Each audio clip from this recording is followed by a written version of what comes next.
Hello everyone.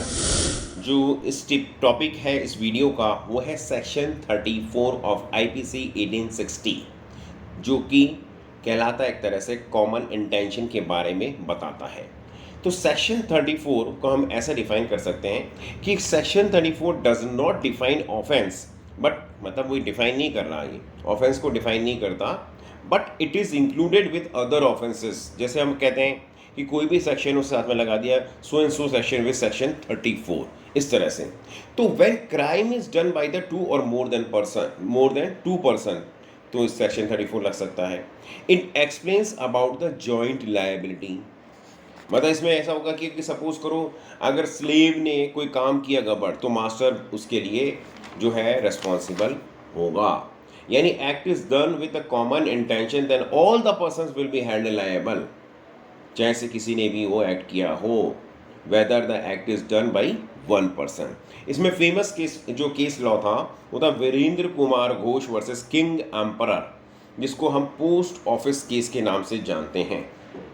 इसमें क्या हुआ था कि पोस्ट मास्टर जनरल ने मतलब कुछ वो ये चोरी या डकैती करने के लिए गए थे, तो पोस्ट मास्टर जनरल ने चाबी भी नहीं दिया, कुछ नहीं दिया। उसमें से एक व्यक्ति ने उस पर गोली मार दी। तो वो जो केस है, मतलब यहाँ पे कहने का मतलब सारे जो जितने भी मेंबर्स 4-5 मेंबर जो भी थे, मेंबर जो 4 मेंबर्स थे, वो लायबल माने जाएंगे या माने गए थे।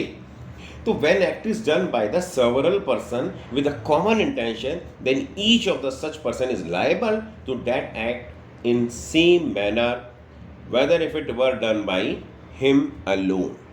तो कॉमन इंटेंशन, अब एक चीज आती है मेन कि क्या common intention on the spot भी डेवलप हो सकती है। तो yes, common intention can also be developed on the spot. इसमें जो इसका जो केस लॉ था वो था Pandurang versus state of Hyderabad.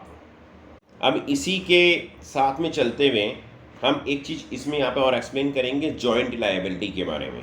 अगर जॉइंट लायबिलिटी वर्ड आता है तो जॉइंट लायबिलिटी के अंदर जॉइंट लायबिलिटी को हम रिप्रेजेंटेटिव लायबिलिटी या कंस्ट्रक्टिव लायबिलिटी भी कह सकते हैं या इम्प्लाइड लायबिलिटी भी कहते हैं।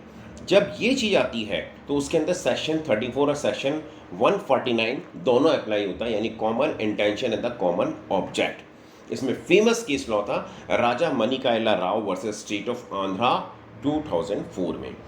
कॉमन ऑब्जेक्ट को अगर हम समझें 149 जो क्या समझाता है कि if an offence is committed by any member of an unlawful assembly in prosecution of the common object of that assembly, or such as the members of that assembly knew to be likely to be committed in the prosecution of that object, every person who at the time of the committing of that offense is a member of the same assembly is guilty of that offense.